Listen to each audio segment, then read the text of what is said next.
morning we're starting seated, and it's about finding your equilibrium. So from that, what we're really thinking about is stripping back what you're doing a little bit, so that you can take time to find the best balancing point for you in it. So I'm going to use a block because I know that I sit better and more comfortably in Sthiram Sukham Asanam, our strong and steady seated pose here. So I know I'm better if I sit on a block at the front of it. You might find a cushion is helpful. You might not want to sit in this position at all. I am going to cross my legs. For some reason I've gone into Vrkasana here, but you might want to sit in another position, because what I'm asking you to do is one of the oldest verses in yoga that we work from. It's so stripping it really far back, 2,000 years this is, to Sthiram Sukham Asanam to start. So it's a strong and steady seat is one of the translations of that aphorism from Pattanjali, who wrote the Yoga Sutras, which most of the traditional yoga is based on. His 192 or 196 little verses that he put in there about how to find the state of yoga, basically. So, Sthira Sukham Asanam, find your steady and strong seat. So when I say strong, I don't mean put a whole load of force through it. What you're just trying to do is find that happy medium, so that when you're sitting there, nothing's shouting at you, nothing's saying, wait a minute, I don't feel comfortable here. Or if you're going to sit for a little longer, you're going to make sure your sit bones are grounded and even, and that there's enough space for your hips to open out as much as they can, but also a little bit of support for them. So if I have my knees too high, I feel like I'm really using a lot of muscle around here to hold on. So it's just finding that comfort in this position is what we're looking for. The comfort also comes from switching on a little bit. So if you just let it go in this, you won't find that comfort. You'll be too at ease. So think about drawing in your tummies, however you're sitting, trying to find that steadiness in the top half of your body here, as well as the strength in the bottom half. Just let somebody else in here. Hold on. Somebody's popped out for a minute, I think. Oh, it's Ali. This page has a running. Good. So we're just finding a most comfortable seated position, Ali, when you jump in here. So Sthiram Sukham Asanam, one of the oldest phrases that we use. Firm roots, grounded, but with some flexibility and ease in our upper half, but some steadiness in there. Okay, so got our seat. Stripping it back, now go to your nostrils and check which nostrils more open, if there is one. It might be your nostrils are quite even at the moment. We know that it's between 2 and 8 hours, your nostrils change and let the other one take over a little bit more. So that is an automatic response in your body to find that homeostasis, which we'll talk about in a bit as well again. But homeostasis, the balance that your body finds for you. So check which one's open. Don't worry about it, just notice it. And then we're just going to do a little bit of breathing. So we're stripping it right back to the breath and letting the breath lead us in this practice. So I'm going to suggest we use our fingers, because we're going to do 5 breaths in one, 5 breaths in another, and go backwards and forwards. So if you use your fingers to count how many you've done, if you end up at a different speed from everybody else, don't worry. Okay, so first breath, we're going to move into our right nostril. So you can do this psychically, or you can use your fingers, your mudra, to try and control the nostrils, whichever you feel you're more comfortable doing. So the first one, we're going to breathe in through our right nostril and out through both for 5 breaths. So counting on your hand, When you're ready, begin and take longer breaths. Start to elongate your breath as you do this. So in through your right is all you're doing and out through both. So if you've found that your right nostril's not very open, then it may be better not to use the hand mudra. Just try it psychically to open that right nostril, but just moving into your right nostril with the breath, inhaling nice and slowly, taking a little bit deeper, stripping it back, taking it slow at a slower pace, and you'll get there quicker. Remember the tortoise and the hare. Once you've done that 5 in your own pace, then we'll move into the other side. We'll breathe in through the left nostril and out through both. So all we're changing there is the inhale comes in through the other nostril. And take 5 breaths doing that. So in this, once you finish the first one, in through your left the second time and out through both.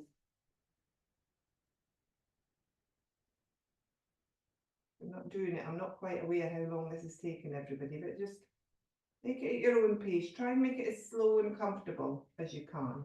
So that doesn't mean holding the breath. When I say slow it down, it doesn't mean you have to get to a really long, slow breath so that you're almost panting. It's just elongating it to your slowest, comfortable breath.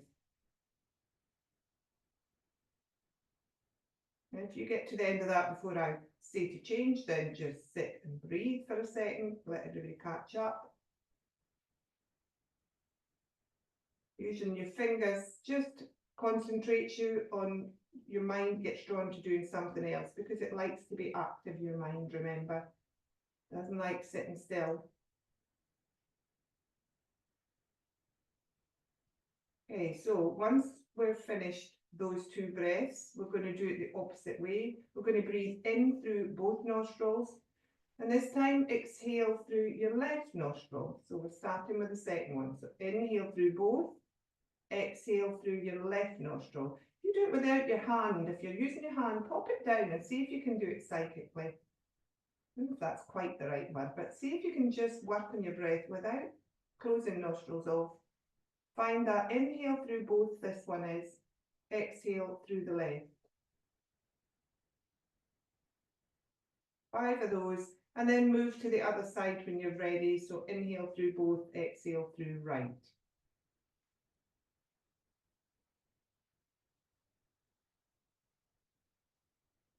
So there are 3 points to remember as you're breathing here. Just remember, slow your practice down, strip it back to bare essentials, and then lead with the breath. 3 points that will take you through yoga and help you find that state of yoga, which is what we're here for, not to just exercise our bodies, remember.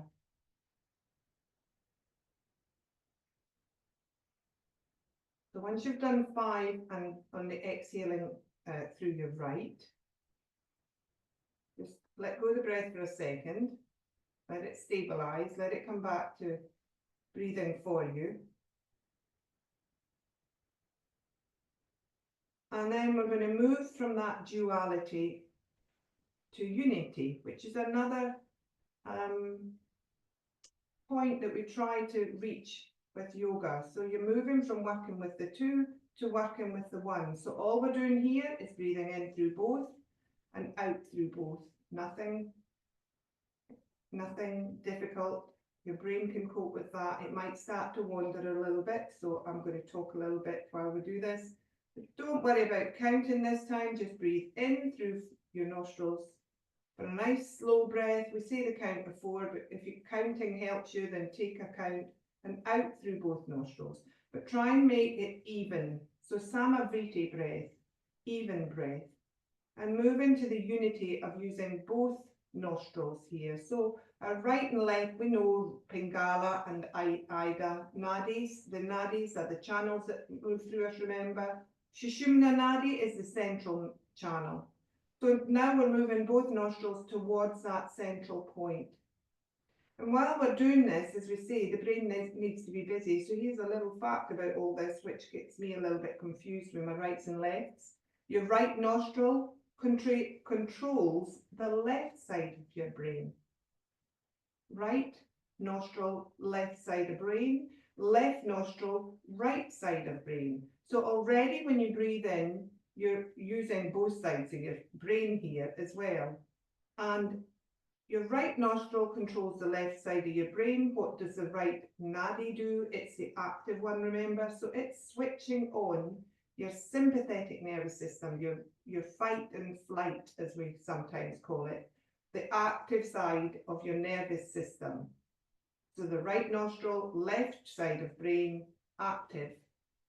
Left nostril, therefore, right side of brain, parasympathetic nervous system. Hence why we use the left nostril to slow us down more. If we need to really go into that restful state, we use the left nostril. It calms down the right side of your brain, or switches it on rather, and that switches on your parasympathetic nervous system. So here we're using both. We're trying to stabilize the nervous system, using both the sympathetic and the parasympathetic to stabilize the whole nervous system by breathing in through both nostrils and breathing out through both nostrils. Breathing in through both nadis or channels, breathing out through both nadis or channels, and using both sides of the brain so that it controls equilibrium in us, or finds equilibrium rather.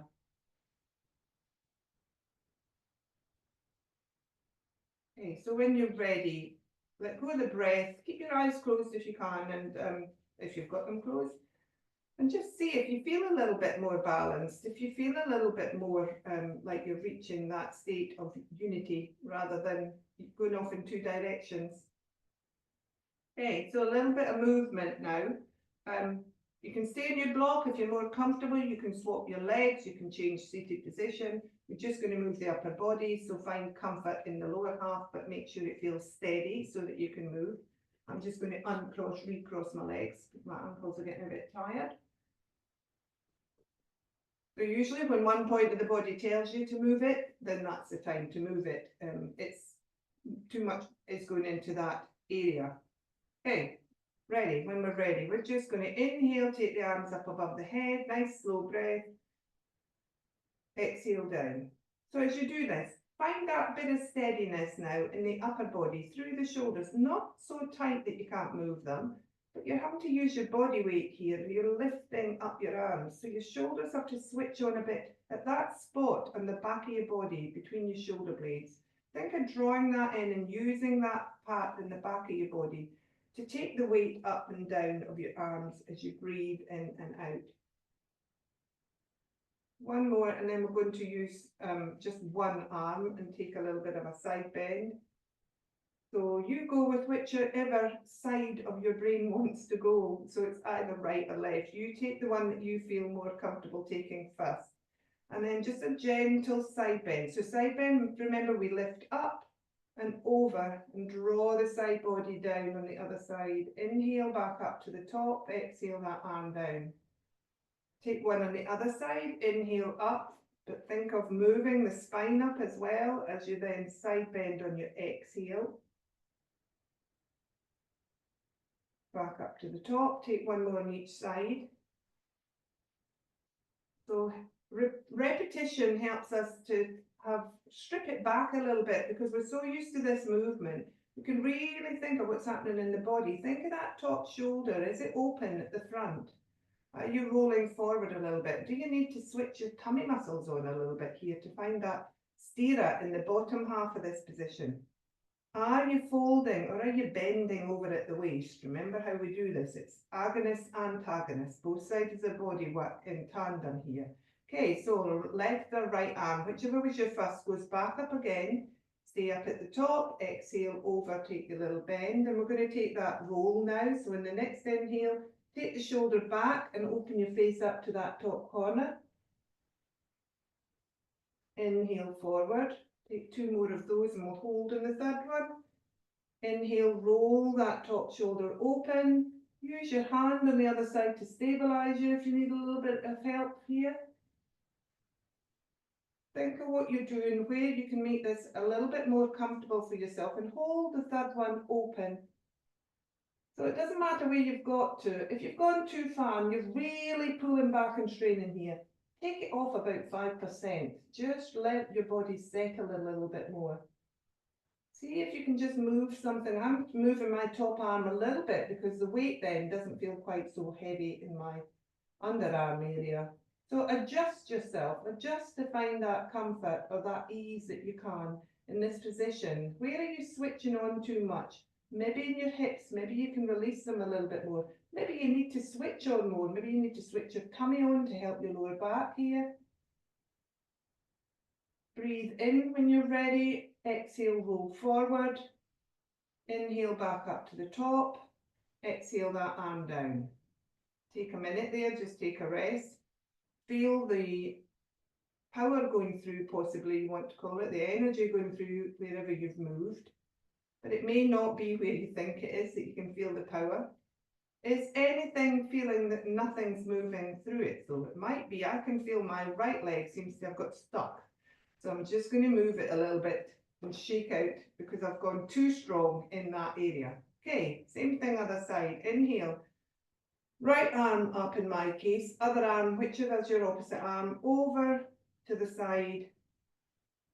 Rolling open on the inhale. Using the opposite arm just to give yourself a little bit more leverage maybe, if that helps you. Coming forward, we're taking two open and then holding, remember. So what's happening with the Sthira Sukha in this as you're doing this? Are you allowing your body to flex and open where it needs to? Are you holding on nice and steadily with the part that should be holding here? Hold open your third one. Think about that Sthira Sukha. Think about strength and steadiness and grounding, first of all. So where are you grounding? Where are you holding? But are you holding on too much? Where are you then flexible? Are you going too soft? Is your belly gone again, like mine just had? As your shoulders, that point between your shoulder blades, can you reach up with your heart a little bit more and not be quite so easeful on the top half? And then release forward on the inhale. Exhale that arm down. Oh, sorry, come up to the top and exhale the arm down. Okay, so if you're on a block, feel free to come off at any point. Make yourself change up if you need to. Change your legs, come out in front of you, do whatever you like. Just going to take a couple of more movements sitting cross legs. So you might have to shake your legs out and then we'll move from that. Pardon me. That moved something in me. Okay, so a little twist now. So inhale, whichever arm you feel you want up. Find that length through your spine. Exhale, put the twist in, bring your arm down to your thigh and just hold there for a second in that twist. So what can you do here to find yourself in a more comfortable position? Does your brain say to you, come on, we can get into this more by wanting to twist you back, by maybe taking your hand behind you? Try that, but see if it's forcing things, because if it is, don't do it. But otherwise, maybe you can open out that top shoulder, maybe you can draw your tummy in and move forward a little bit over your hips, have you sunk backwards. Just think about where you are and then find the steadiness, but find the comfort. Let go that 5%. I'm looking down at the floor just because it's nicer on my neck here and the body's done it for me without me thinking. So if you sometimes just let your innate movement happen, then it will find that steadiness for you. Okay, so inhale that arm back up, twist gently forward again, let that arm come back down, take it to the other side when you're ready. So we're inhaling, finding that length in the spine through the sit bones, rotating to the opposite side, allowing the arm to come down, the back of the hand is just then resting on the opposite thigh. And you're into your twist. Now this is enough, you don't need to do anything else, you're already finding that twist through your body, your rotation. If you want to go further, you can take your hand behind you and use that just to gently move you round. Just gets a bit more of the upper body involved in my case, which is necessary. Sometimes we need propping, sometimes we need supporting to move into that state of balance. A little bit of extra strength maybe helping us out, or a little bit of more flexibility. Maybe it's a little bit more movement you're finding by helping support it. Okay, so then inhale the arm up, come back round to the front. Hands onto the knees then, and just take a couple of cat-cow rolls in your own time. So remember to find that space between your vertebrae, and you're tucking the tummy and rolling forward and letting the heart roll up. Using your hands there just to help you. Just thinking about moving the spine here. It's not about getting this right or wrong. It's not about pushing through. It's not about force. Not about flopping either. So it's just finding the rest of your body to help your spine move here and open. And your breath, remember, is where the movement should lead from. So it doesn't matter whether you're inhaling and exhaling in the same direction as me. It might be you want to do it the opposite way today. Come back up to the top, and then just take your hands either on your thighs, or you might want them on the floor here. Just do some sumi rolls, they call these ones. So it's just rotating round in a circle. So using your head like a pencil and letting yourself roll round through both hips. And then stop and take that in the other way. So remember your tummy is involved here. Use your stomach muscles, your lower half, to find a little bit of steadiness. Your legs aren't doing very much. They're the grounding part, but you still need some sort of strength involved in this, as well as ease. Come to the top, uncross, recross the legs. Do that again on your legs in the opposite direction. If you're just sitting in with your legs in front of you, then don't worry, just take it again. But I notice this isn't quite as flexible. I've gone into strength mode here on this side because my body's not wanting to flex quite so much. So we'll learn a little bit about ourselves doing this. Go in the other direction. Maybe that I've got a tighter hip. Doesn't really matter where it's coming from particularly. If you can identify it, it will help. But otherwise, it's more learning about yourself, that in certain positions you need to flex more, or in certain positions you need to put in a little bit more effort and strength and force. So that can relate to our lives as well, remember. Okay, coming to the front again. Stretching the legs out and having a little bit of a shake through them there. And again, finding that nice long body that you're sitting on your base of your spine.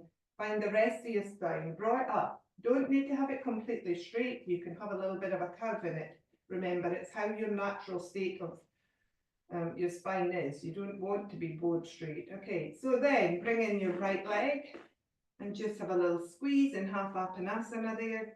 Try and keep a nice long front body. Just draw your knee in, have a little squeeze through those hip flexors, or that hip flexor, and let that leg out then slowly. Help it down to the floor. Give it a little shake. Take the other one in.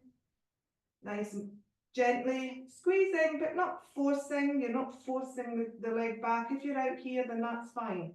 Just think about compressing a little bit through there if you can, and then allow that leg to go back out. Okay, so we're going to take another twist here in Ardha Matsyendrasana, which is half fish pose. Not quite sure. There's other names for this, but we're going with this one. Okay, so bringing in your right leg and bringing it in to the inside of your left thigh. Okay, so you're basically back in that half Appanasana one. And then you're going to sit up nice and tall and take your right hand and roll the shoulder open and take it behind you so that it's there for a little bit of support. If you need a brick or a block behind you then to give you a little bit more height, then do so. What we're stripping this back, this pose, is to finding that long spine's important here. So if you've rolled forward, you won't get the twist out of this. You won't get the point of the pose out of it properly if you don't have that nice long spine. So first of all, find your nice long spine, find your sit bones, find your tummy, draw your shoulders back, open out the front of your body. If that then makes you lean back, take your foot a little bit further forward. It doesn't need to be right up here beside you. If that allows you to sit up better, then bring the foot forward a little bit. Okay, so you're going to have space here to be able to twist. So if your foot's too near and you feel too contained, you might not find you can rotate properly. So again, you can bring your foot forward. Okay. Inhale the left arm up then, and it's the same movement we just took. So then we're just rotating round and bringing that arm now down to the top of the other thigh. If you want to use your hand here, you can, but the tendency with that, I think, is to pull yourself round. If that helps you though, if that makes you find more ease in this pose, but just watch you're not gripping on and holding too tightly. So we've been in this position for a little bit now, I'll remember that, don't worry. So think about that back hand, see if you can raise out through your spine a little bit more. Find a softness at the top of it then maybe. Use the arm maybe just to gently draw that knee in a little bit so it's not hanging out. Use the tummy, draw it up through the tummy to support the back. See if you can take that back shoulder back a little bit and see where your neck wants to go to, where your eyes want to take you. Mine again want to look down, but sometimes in this pose we'll say look over your shoulder. So find the easeful point for your neck. And then find your breath.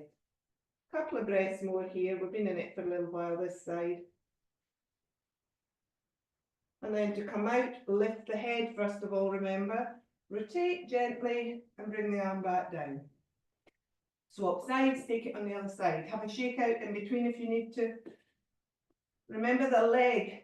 And in this side, my leg doesn't want to come so close. I can feel it's tighter on this side. Also watch what I'm doing. My foot's too near my leg, so my other leg, so my hip's falling out. Try and keep it hip distance apart, so the foot's in line with the hip here. Okay. Open up that top shoulder, take the arm behind you. If you're leaning backwards, take the foot forwards a little bit, remember, so you want your upper body needs to be upwards, not leaning back here. Okay, so use the tummy muscles, draw yourself up. Inhale the other arm up. Exhale, start to rotate, bring that arm down. Arm then rests on the thigh.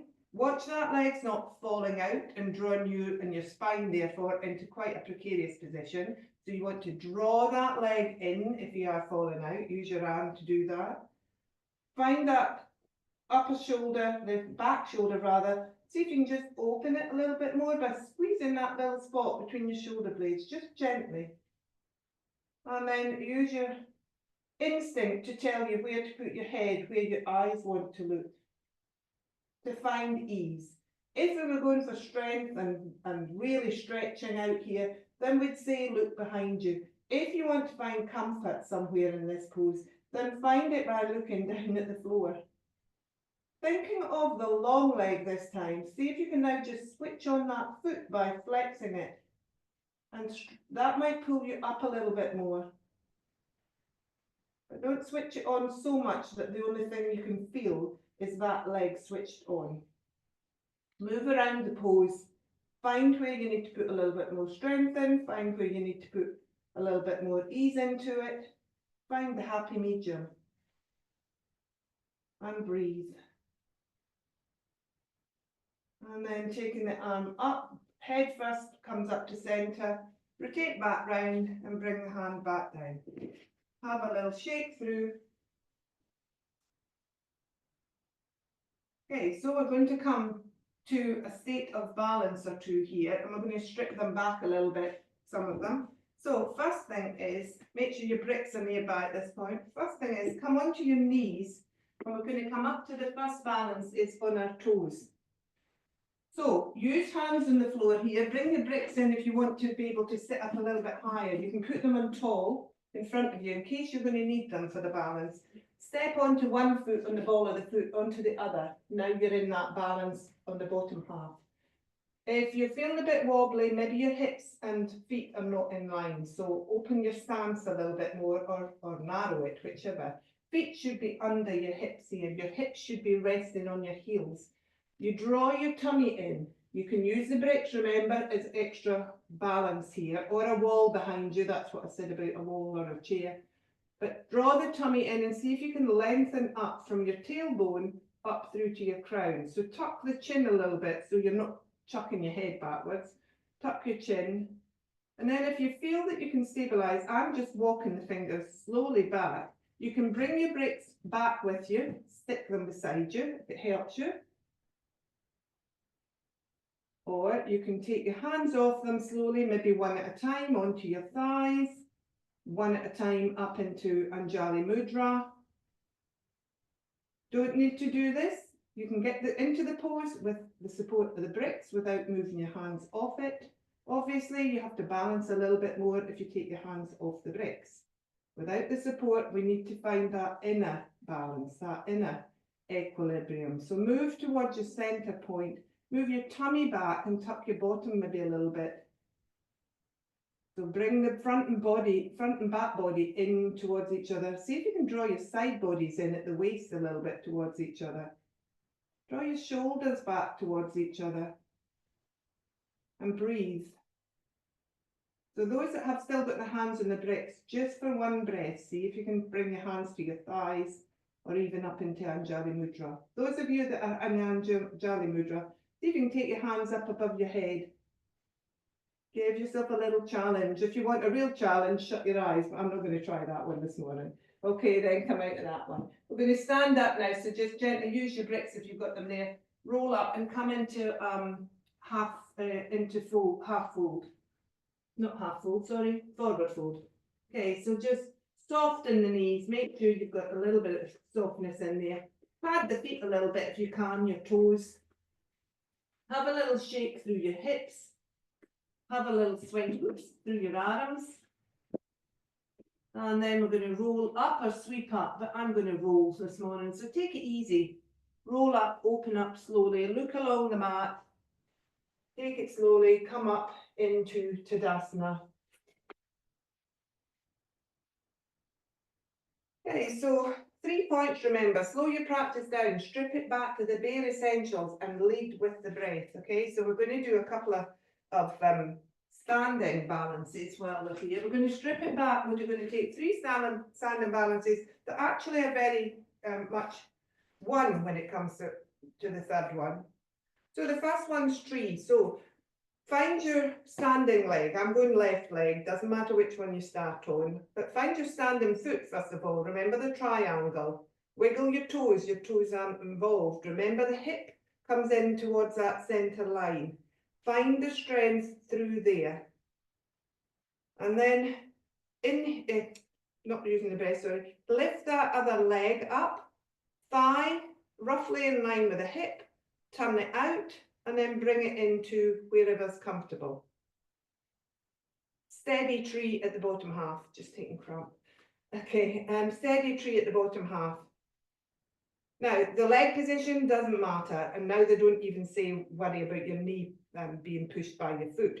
It's not great to do that still, I don't think, but you can put your foot wherever's comfortable. A lot of people, when they do this, they have to do this and bring it right up. Now, my legs don't like doing that, and look what's happened to my hip when I do it. I kick out because my thigh and lower leg are not the right length for doing that. You need a long thigh to do that one, and I've got very short ones. So if your legs aren't balanced and you try that, you're going to knock your whole pose and hip out. So if you're doing this and it's putting a lot of shunting to one side into it, draw your foot down a little bit and draw your hip in. It's a standing leg that matters here. Okay, so then arms out and back in to Anjali Mudra. Draw the shoulders back, draw the tummy in, draw the bottom forward a little bit. Use that triangle on your standing foot. See if you want to, you can take the hands above your head and come into your tree position. Find your breath, take a couple of breaths there, very easeful. Make sure you've got no shadow on your face, so take your elbows back a little bit if you've got hands above your head. And then release those hands down. Bring the foot to the floor, take that on the other side now. So remember, hip, foot first of all, hip and foot are your standing strength in this position, in this pose. Leg up, turn it out, and then place the foot. It'll go naturally to where it wants to be. If you feel steadier putting it on the floor, that's fine. If you wanted to use a brick, that's fine. If you want to use a wall behind you, that's fine. So just find wherever this leg is comfortable. I could just shake it around a bit. It's just really about opening up that hip. and then placing the foot wherever it happens to be. You're trying to open at the front here a little bit and squeeze at the back of your body. Find your Anjali Mudra or on the waist. If you're really wobbly and your hands up here makes you feel weird, don't do that. If you want to shut your eyes and give it a go, try that one, just play around. If you want to take your hands above your head, because that's the way you've been taught to do tree, then follow your instincts. Find ease somewhere in the pose. Should be through your shoulders, really. Should be quite light on the top half of your body. And then release the arms down. Okay, so moving into a little bit of playing here. Going to go onto the brick. Now, if this is going to make you feel really wobbly, have the brick side by side so that you can always step down onto the other one. Otherwise, if you want to take it away, that other brick, your brain will sense that and it will feel a little bit wobblier doing this. You can use a wall behind you or a chair just to play with so you can hold something and then let go. But just using the difference of your toes hanging over the edge of the brick, find the standing foot, find the standing leg, bring the other leg up, open it out, place it down, just like we've done. You've done this a minute ago. You're still standing on the floor effectively, but for some reason it feels a lot wobblier. Not quite as hard, obviously, the brick. Hands to Anjali Mudra. Pop them up above your head if you can and you want to. Just play around with this one. See what difference you can make. See if your leg kicking out is making you destabilize here, which it is me when I did that. So draw that hip in towards center. If you come in and out of it, it helps as well. Remember what it's all about, the pose, rather than going for the pose itself. Okay, then take the arms down, take the leg down, swap legs, come to the other side. So this is just playing around, but really thinking of going back to the basic of the pose to make it work for you.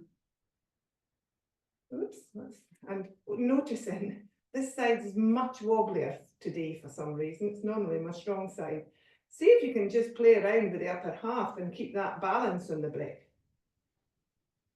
Woo! It's like tightrope walking.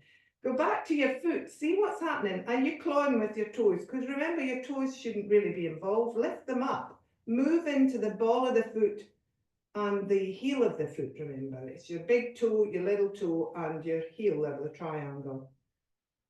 And then release back down. Okay, so move into the next balance. Next balance is chair. So 2 feet on the ground to start with. We're in hip distance apart. And all we're doing is finding the feet again, so roll around, make sure you're attached to the grounding here, literally grounding, and then hips. Body is nice and long, so if you're standing up, nothing happens to the body, it's nice and long. All you do is fold here at your hip creases and take them back and take your hips back. So your body's still long, your tummy's still pulled in, your shoulders are still back, your chin's still back. And your hips are just slowly looking for that seat behind you, is the feeling. But normally we would lean forward doing that, going onto a chair. We're trying to think of keeping this long upper body here. So you might find you roll back a little bit onto your heels slightly here. See if you can move the weight then down through your knees and to the front of your foot. So head should be facing up towards that corner rather than forwards. Lift your chin a little bit if it's going down. Think of the shoulder blades and drawing them back towards each other. Think of the tummy, drawing it in and tucking the bottom. And hands can be heart center, they can be hips, wherever you want here. They can be up ahead if that helps you elongate your body by lifting them above you.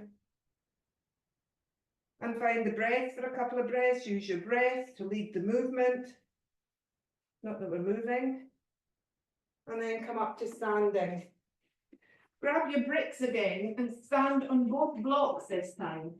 This is optional. If you'd rather not do this, then please don't. But if you're going to do it and feel wobbly, have a chair or a wall beside you. So both blocks this time. But feet hip distance apart, not the blocks close. Well, actually, you can do this pose with your feet together. So you could try moving the bricks closer, see if that helps you. Toes hanging over the edge again, but not gripping. think of where you're moving from. You're moving from your hip flexors. So your tummy and bottom are touched, your shoulders are back, your chin's back. And then you're sitting down, looking for that seat. Weight moves back in your feet, so then try and move the weight down through your thighs into your front of your foot. To do that, you'll have to close that gap between your thighs and your belly a bit, but not fold forward. So you're keeping the belly back, but you're just folding, closing this space at the front here a little bit more. Hands heart center. For those of you that want to try, take them up above your head. Breathe. See if you can, if your hands are above your head, are you able to see your arms in front of you? If you are, you need to draw them back so they're out of your peripheral vision a bit more. This makes me breathe heavy. See if you can find any ease in this position. It's quite hard because it is quite a holding strength position, but there should be somewhere you can just switch off a little bit. And then stand up gently. Don't know if the bricks changed it for you there or not. It might have helped, it might not have. Okay, I'm going to put those two together now and do standing pigeon.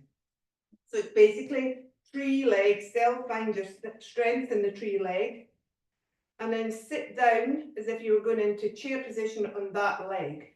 So long body, sit down, lift the other leg. If you need a chair or something to hold on to here, please use it.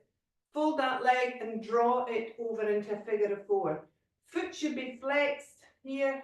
You're standing, your upper leg, your foot should be flexed. Excuse me.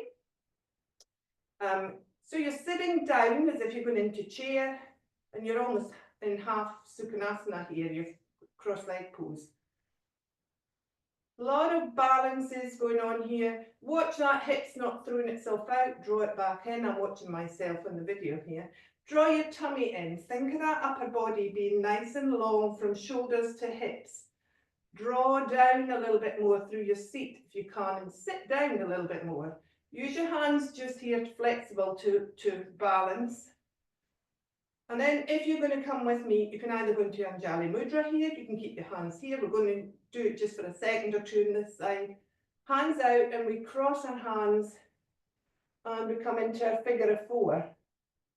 So I've naturally gone in that my standing leg and my long arm are the same.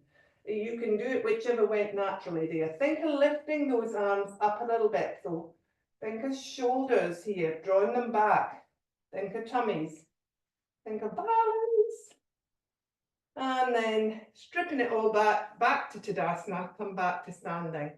Have a little shake out. Going to take the other side.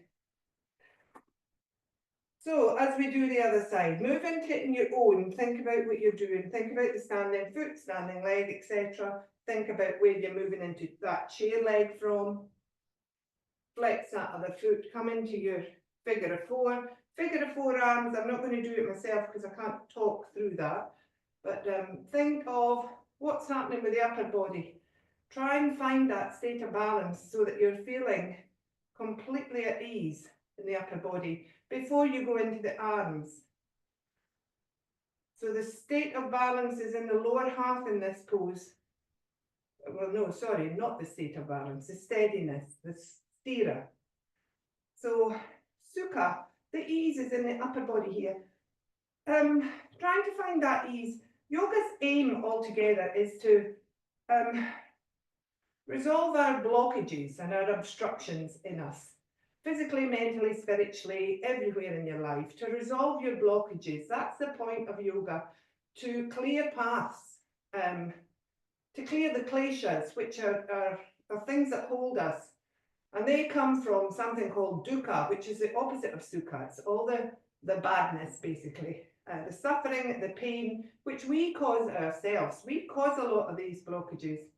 So finding this ease is trying to release the blockages that are making you fall over here, technically. That's what's happening. Okay, and then gently come out of this one. Stand up. Have a little shake through. Have a little swing through. release any blockages that you put into yourself there. We do cause all these blockages in our lives. And here what we've done is we've gone 2 tenths in some places. So now let's just bring the right leg up again and just have a circle of your ankles, or your ankle rather, in both directions. Just ease it off. Have a little wriggle of your toes as well. They did get involved in my case, but they shouldn't have done. And then hold your finger on your knee and just rotate through your knee. So your hip's not moving here, it's just your foot that's making a circle. I find by putting my fingers on my knee, it stops the rest of my leg going. And give that a rotation both ways. So, homeostasis is something that our body does for us. Then move up to the hip and circle the hip. So your pencil's now on your knee. Take it in both directions. Here we observe changes in us consciously. And it brings increased resilience when you notice what changes do to you. Okay, drop that leg down. Have a little shake out of it and go into the other side. Same thing, ankles and toes, first of all, both directions. So homeostasis is the body's clever automotive way of drawing us back. Then we do the knee, remember, so it's ankle, knee, and then hip on this side. It draws us back to our best state. It is where, so for instance, sweat. When we're too hot, the body realizes how the outside world is affecting it, and it changes our inner state to work with it. And that's the whole premise of yoga, really, is to try and change your inner state to work better with the world outside you. So you need to find the balance here for it to work outside. Okay, so let's have a little swing up and down just to release everything, just gently rolling through.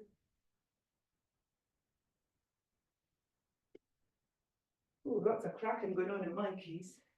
And then 2 or 3 roll up, roll downs if you're happy to do that. Keep the knees soft, roll up, roll open, maybe take the hands above the head as you come up into a little back bend. Roll back down. Remember, the son of our guru that my lineage follows, Krishnamacharya, his son TKV, Desikachar, very, very famous guru in his own time as well, sadly now passed away. A very wise man too. And one of his phrases that's well known is, yoga therapy is 90% waste removal. So it's all about removing those blockages, finding a state of balance, finding the homeostasis. Find your Tadasana now, find your standing Shavasana. Have a little roll through your feet, close your eyes or half close them if you can. Just roll back into the standing state of balance here. Settling down into the feet, opening out the palms maybe, rolling open the heart. Breathing, find those nostrils again, breathe in through both, breathe out through both. Take 2 or 3 breaths. Thinking of your right brain and your left brain here working towards each other, the nervous system, the parasympathetic and the sympathetic, both working towards that happy medium. Finding that state of equilibrium for you to go out into the world. You're free of blockages, hopefully, and any that the world puts into you, you're ready to deal with them. Thank you everybody for your practice this morning. Hands coming together, right and left again, finding that happy medium there. Have a really good week and lovely to see you all here. Namaste.